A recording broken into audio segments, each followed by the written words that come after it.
ఉదయాన్నే వచ్చేసి తెల్లవారుజామున మా అమ్మ మా నాన్న ఇద్దరు చీరుపల్లి కానీ అడవికి వెళ్ళినారు. వెళ్ళిన తర్వాత ఏమైందంటే మా అమ్మ సపరేట్ మా నాన్న సపరేట్గా వెళ్ళినారు.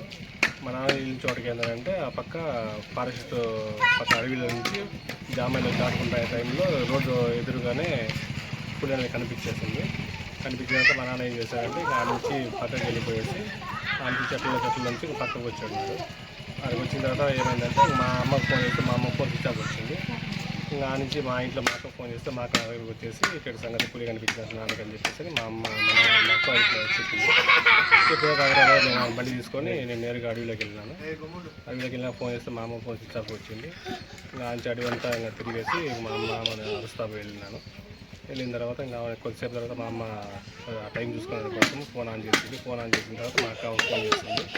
చేసిన చూస్తాను అబ్బాయి నీ కోసం వచ్చినాడు అని చెప్పేసి అంటే ఇంకా మా అమ్మ వాడిని ఇంకా అదరబదర కింద దిగి వచ్చింది. ఇంటికి వచ్చిన కొద్ది దూరం నేను అరుస్తా వెళ్ళేసరికి ఇంకా మా అమ్మ అయితే కనపడింది. కనపడిన తర్వాత నేను ఆమెను తీసుకొని మా అమ్మని తీసుకొని ఇంకా అక్కడికి ఒక చోటుకు వచ్చినాము.